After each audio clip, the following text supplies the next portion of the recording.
ಎಲ್ರಿಗೂ ನಮಸ್ಕಾರ. ಕಳೆದ ವರ್ಷ ಇದೇ ಟೈಮಿಗೆ ನಾನೊಂದು ವಿಡಿಯೋ ಮಾಡಿದ್ದೆ. ಸೊ ಈ ವರ್ಷವೂ ಸೇಮ್ ಅದೇ ವಿಷಯಕ್ಕೆ ಸಂಬಂಧಪಟ್ಟಂಗೆ ಈ ವಿಡಿಯೋ ಮಾಡ್ತಾಯಿದ್ದೀನಿ.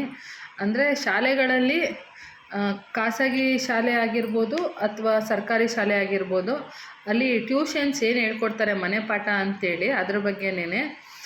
ಸೊ ಬೆಳಿಗ್ಗೆ 9 ಗಂಟೆಯಿಂದ 3:30 4 ಗಂಟೆವರೆಗೂ ಮಾಡೋ ಪಾಠದ ಜೊತೆಯಲ್ಲಿ ಕೊನೆ 4 ಗಂಟೆ ಆದಮೇಲೆ 1 ಅವರ್ ಕೂರಿಸ್ಕೊಂಡು ಮಾಡೋ ಪಾಠದಿಂದ ಮಕ್ಕಳಿಗೆ ಏನು ಪಾಠ ಅರ್ಥ ಆಗುತ್ತೆ ಅನ್ನೋವಂಥದ್ದೇ ಪ್ರಶ್ನೆ. ಅಂದರೆ ಅವರು 9 ಗಂಟೆಯಿಂದ 4 ಗಂಟೆ ಕೂತಿರೋದೇ ದೊಡ್ಡ ವಿಷಯ ಮಕ್ಕಳು. ಅದರಲ್ಲಿ ಮತ್ತೆ 4 ಗಂಟೆ ಮಕ್ಕಳಿಗೆ ಗ್ಯಾಪೇ ಇರೋದಿರಲ್ಲ. ಮತ್ತೆ 4 ಗಂಟೆಯಿಂದ ಕಂಟಿನ್ಯೂಸ್ ನೀವು 5 ಗಂಟೆ 5:30ವರೆಗೂ ಟ್ಯೂಷನ್ ಮಾಡಿ ಮತ್ತು ಮಕ್ಕಳಿಗೆ 6 ಗಂಟೆ 6:30 ಅಷ್ಟೊತ್ತಿಗೆ ಮನೆಗೆ ಕಳಿಸ್ತೀರಾ ಅಂತಂದರೆ, ಸೊ ಆ 1 ಅವರ್ 1.5 ಅವರಲ್ಲಿ ನೀವೇನು ಪಾಠ ಮಾಡ್ತೀರಾ ಅಂಥೇಳಿ ಅದನ್ನು 9ರಿಂದ 4 ಗಂಟೆ ಒಳಗೆ ಪಾಠ ಮಾಡೋಕ್ಕೆ ನಿಮ್ಮ ಕೈಯಲ್ಲಿ ಸಾಧ್ಯ ಆಗಲ್ವಾ? ಈಗ ಒಂದೊಂದು ಮಗುಗೆ ನೀವು 500 ರೂಪಾಯಿ ಅಂತ ಫೀಸ್ ತೊಗೋತೀರಾ ಅಲ್ವಾ ತಿಂಗಳು. ಅಟ್ಲೀಸ್ಟ್ ಮಕ್ಕಳು ಫ್ರೀ ಇರೋ ಕಡೆ ಆದರೂ ಹೋಗಿ ಮನೆ ಪಾಠ ಕಲ್ತ್ಕೋಬೋದಲ್ವಾ?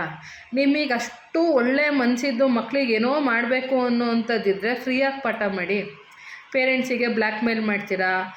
ಯಾರ ಮಕ್ಕಳು ಟ್ಯೂಷನಿಗೆ ಬರಲ್ಲ ಅಂಥ ಮಕ್ಕಳಿಗೇನೇ ಮಾರ್ಕ್ಸ್ ಕಮ್ಮಿ ಕೊಡೋವಂಥದ್ದು, ರ್ಯಾಶಾಗಿ ಮಾತಾಡೋ ಅಂಥದ್ದು, ಪೇರೆಂಟ್ಸ್ ಮೀಟಿಂಗಲ್ಲಿ ಒಂಥರ ಅವಮಾನ ಮಾಡಿ ಮಾತಾಡೋ ಅಂಥದ್ದು.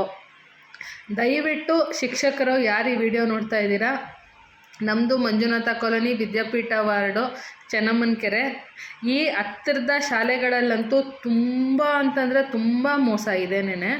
ನೀವೇನು ಫೀಸ್ ಕಟ್ಟಿಸ್ಕೋತೀರಾ 15,000 10,000 12,000 20,000, ಅದು ಬಿಟ್ಟು ಹೊಸ್ದಾಗಿ ಜಾಯಿನ್ ಮಾಡೋರಿಗೆ ಸಪ್ರೇಟ್ ಇರುತ್ತೆ ಬಿಡಿ, ಅದ್ರ ಬಗ್ಗೆ ಮಾತಾಡಲ್ಲ. ನಾನು ಫೀಸ್ ಬಗ್ಗೆನೂ ಮಾತಾಡಲ್ಲ. ನಿಮಗೆ ಅಷ್ಟೊಂದು ಕಾಳಜಿ ಇದ್ದರೆ ಫ್ರೀಯಾಗಿ ಪಾಠ ಮಾಡಿ ಶಾಲೆ ಆದಮೇಲೆ. ಇಲ್ವಾ ನಮ್ಗೆ ಈ ಥರ ಎಕ್ಸ್ಟ್ರಾ ಅಮೌಂಟ್ ಬೇಕೇ ಬೇಕು, ನಾವು ಒಂದು ಟ್ಯೂಷನ್ ಅನ್ನೋ ಹೆಸ್ರಲ್ಲಿ ದುಡ್ಡು ಮಾಡ್ತೀವಿ ಅಂತ ಏನಾದರೂ ನಿಮ್ಮದು ಪ್ಲ್ಯಾನ್ ಇದ್ದರೆ, ಆ ಫೀಸ್ ಜೊತೆಲೇನೇ ಪೇರೆಂಟ್ಸ್ ಹತ್ರ ಎಕ್ಸ್ಟ್ರಾ ಫೀಸ್ ಏನಾದರೂ ಒಂದು ಅಡಿಷ್ನಲ್ ಹೇಳ್ಬಿಟ್ಟು 5,000-6,000 ರೂಪಾಯಿ ಕಟ್ಟಿಸ್ಕೊಂಬಿಡಿ. ಒಂದು ವರ್ಷದ ಏನಿರುತ್ತೆ ಅದು. ನೀವು ದುಡ್ಡು ಮಾಡೋಕ್ಕೋಸ್ಕರ ಮಕ್ಕಳಿಗೆ ಎಷ್ಟು ಸ್ಟ್ರೆಸ್ ಕೊಡ್ತಾ ಇದ್ದೀರಾ ಅಂತ ಗೊತ್ತಾ ನಿಮಗೆ? ನಿಮ್ಮನೆ ಮಕ್ಕಳಿಗೆ ಇದೇ ಥರ ಸ್ಟ್ರೆಸ್ ಕೊಟ್ಟರೆ 9 ಗಂಟೆಯಿಂದ 6 ಗಂಟೆ 6:30ವರೆಗೂ ಅವರು ಮನೆಗೆ ಬಂದು ತಿನ್ನೋದು ಇಲ್ಲ. ಬೆಳಗ್ಗೆ ಇಷ್ಟು ತಿಂದಿರ್ತಾರೆ, ಮತ್ತು ಮಧ್ಯಾಹ್ನ ಒಂದಿಷ್ಟು ತಿಂದಿರ್ತಾರೆ ಮಕ್ಕಳು. ಆ 20 ನಿಮಿಷ 25 ನಿಮಿಷ ಬ್ರೇಕಲ್ಲಿ ಮಕ್ಕಳು ಏನು ರೆಸ್ಟ್ ಮಾಡೋಕ್ಕಾಗತ್ತೆ, ಏನು ಊಟ ಮಾಡೋಕ್ಕಾಗತ್ತೆ ನೀವೇ ಹೇಳಿ? ಮತ್ತು ಅವ್ರು 6 ಗಂಟೆ 6:30ಗೆ ಬಂದು ಫ್ರೆಶ್ ಅಪ್ ಆಗಿಬಿಟ್ಟು ಏನು ತಿಂತಾರೆ, ಇನ್ನು ಹೋಗಿದ ತಕ್ಷಣ ಮಲಗೋ ಅಂಥದ್ದು, ಇಲ್ಲ ಮೊಬೈಲು ಟಿ ವಿ ನೋಡೋ ಅಂಥದ್ದು. ಆ ಮಕ್ಕಳಿಗೆ ಇನ್ನೇನು ವಾತಾವರಣದ ಬಗ್ಗೆ ಏನು ಗೊತ್ತಾಗುತ್ತೆ, ಸೊಸೈಟಿ ಬಗ್ಗೆ ಏನು ಗೊತ್ತಾಗುತ್ತೆ? ಅಪ್ಪ ಅಮ್ಮನ ಜೊತೆ ಇನ್ನೇನು ಬೆಳೀತಾರೆ ಅವರು? ಬೆಳಗ್ಗೆ ಎದ್ದ ತಕ್ಷಣ ಒಂದು 7:30-8 ಗಂಟೆ ಮಕ್ಕಳಿದ್ರೆ ಸ್ನಾನ ಮಾಡ್ಕೊಂಡು ಶಾಲೆಗೆ ಬರೋವಂಥದ್ದು ಆಗುತ್ತೆ, ಸರಿ ಆಯಿತು. ಇನ್ನು ಮಕ್ಕಳಿಗೆ ಇನ್ನು ಏನು ಗೊತ್ತಾಗುತ್ತೆ ಪ್ರಪಂಚದ ಬಗ್ಗೆ? ನೀವು ದುಡ್ಡು ಮಾಡೋಕ್ಕೋಸ್ಕರ ಮಕ್ಕಳು ಜೀವನನೇ ಹಾಳು ಮಾಡ್ತಾ ಇದ್ದೀರಾ. ನಿಮ್ಮ ಮಕ್ಕಳನ್ನು ಕರ್ಕೊಂಬಂದು ಇದೇ ಥರ ಕೂರಿಸ್ಕೊಂಬಿಡಿ, ಬೆಳಗ್ಗೆ 9 ಗಂಟೆಯಿಂದ 6 ಗಂಟೆ 6:30ವರೆಗೂ. ತುಂಬ ಎಷ್ಟು ಮೋಸ ಅಂತೇಳಿದರೆ, ಎಜುಕೇಷನು ಸರ್ಕಾರ ಏನೋ ಮಾಡುತ್ತೆ, BJP ಬಂದರೆ ಏನೋ ಮಾಡುತ್ತೆ, ಕಾಂಗ್ರೆಸ್ ಬಂದರೆ ಏನೋ ಮಾಡುತ್ತೆ, ಮಕ್ಕಳನ್ನೆಲ್ಲ ಅವ್ರು ಹಾಳು ಮಾಡ್ತಾರೆ ಅಂತೆಲ್ಲ ಮಾತಾಡೋವಂಥದ್ದು. ಯಾವ ಸರ್ಕಾರನೂ ಇಲ್ಲ, ಯಾವ ಇದೂ ಇಲ್ಲ, ಎಜುಕೇಷನ್ನು ಅದು ಇದು ಅಂತ. ಶಿಕ್ಷಕರು ನೀವಾಗಿರ್ತೀರ, ನೀವು ಪಾಠ ಮಾಡೋವಂಥ ಮನಸ್ಥಿತಿ ನಿಮಗಿರಬೇಕು. ಅಟ್ಲೀಸ್ಟು ನಾವು ಏನು ಹೇಳ್ತಾರೆ, ಫ್ರೀಯಾಗಿ ಟ್ಯೂಷನ್ ಮಾಡಿದ್ರೂ ಮಕ್ಕಳು ಪಾಪ ಏನಾಗುತ್ತೆ ಅಂತೇಳಿದರೆ, ಅಪ್ಪ ಅಮ್ಮ ಕಳ್ಸೋಕ್ಕಿದ್ರೂ ನೀವು ಮಾಡೋ ಬ್ಲ್ಯಾಕ್ ಮೇಲಿಂದ ಮಕ್ಳಿಗೆ ಸ್ಟ್ರೆಸ್ ಆದರೂ ಪರವಾಗಿಲ್ಲ, ಏನು ಮಾಡಿದ್ರೂ ಪರವಾಗಿಲ್ಲ. ನಿಮಗೆ ನಿಜವಾಗ್ಲೂ ಸ್ಕೂಲು ರಿಸಲ್ಟ್ ಮೇಲೆ ಅಷ್ಟು ಕಾಳಜಿ ಇದ್ದರೆ, ಮಗು ಮೇಲೆ ಅಷ್ಟು ಕಾಳಜಿ ಇದ್ದರೆ, ನಮ್ಮ ಸ್ಕೂಲ್ 100ಗೆ 100% ಆಗಬೇಕು ಅನ್ನೋದಿದ್ರೆ, ಕಟ್ಟಿಸ್ಕೊಳ್ಳೋ ಫೀಸು ಸಾಕಪ್ಪ, ನಾವೊಂದು ಏನು ಹೇಳ್ತಾರೆ ಸಿಸ್ಟಮೆಟಿಕ್ಕಾಗಿ ನಮ್ಮ ಸ್ಕೂಲ್ನೇನೋ ಉದ್ಧಾರ ಮಾಡ್ತೀನಿ, ನಮ್ಮ ಮಕ್ಕಳನ್ನೇನೋ ಉದ್ಧಾರ ಮಾಡ್ತೀನಿ ಅನ್ನೋವಂಥದ್ದು ಏನಾದರೂ ಮನಸ್ಥಿತಿ ಇದ್ದರೆ ಉಚಿತವಾಗಿ ಟ್ಯೂಷನ್ ಮಾಡಿ. ಯಾಕಂದರೆ ನಮ್ಮ ಏರಿಯಾ ಮಕ್ಕಳು ಅಥವಾ ಬೇರೆ ಏರಿಯಾ ಮಕ್ಕಳಾದರೂ ತೊಂದರೆ ಇಲ್ಲ, ಅವ್ರು ಓದೋದೇ ಇಂಪಾರ್ಟೆಂಟು. ನಿಮ್ಮ ಹತ್ರ ಓದಿದ್ರೂ ಚಿಂತೆ ಇಲ್ಲ, ನಮ್ಮ ಹತ್ರ ಓದಿದ್ರೂ ಚಿಂತೆ ಇಲ್ಲ. ನಮಗೇನು ಅಂತಂದರೆ ಮಕ್ಕಳಿಗೆ ಗ್ಯಾಪ್ ಆಗಬೇಕು, ಅಟ್ಲೀಸ್ಟ್ ಅವ್ರಿಗೆ ಬೇರೆ ಬೇರೆ ಮಕ್ಕಳ ಜೊತೆ ಹೊಂದಾಣಿಕೆ ಆಗಬೇಕು. ಅಟ್ಲೀಸ್ಟ್ ಅವರು ಭಾಷೆ ನಡವಳಿಕೆ ಒಬ್ರನ್ನೊಬ್ರು ನೋಡೋ ಅಂಥದ್ದು ಈ ಥರ ಏನಾದರೂ ಮಕ್ಕಳಿಗೆ ಗೊತ್ತಾಗ್ತಿರ್ಬೇಕು ಅಂತ.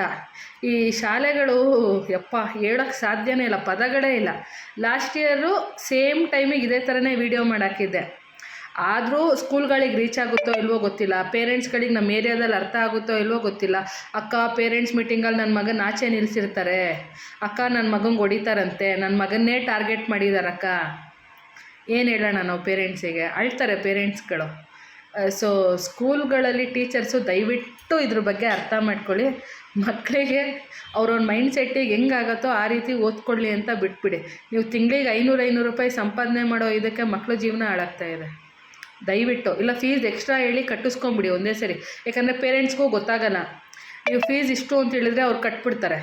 ಹಾಗಾಗಿ ಫೀಸ್ ಜೊತೆಲೇ ಆ ಟ್ಯೂಷನ್ ಫೀಸ್ನೂ ಕಟ್ಟಿಸ್ಕೊಂಬಿಡಿ, ನೀವು ಟ್ಯೂಷನ್ನೇ ಮಾಡಿಬಿಡಿ, ಆರಾಮಾಗಿ ದುಡ್ಡು ಬರುತ್ತೆ ನೋಡಿ. ನಿಮಗೂ ಇದು ಈಸಿ.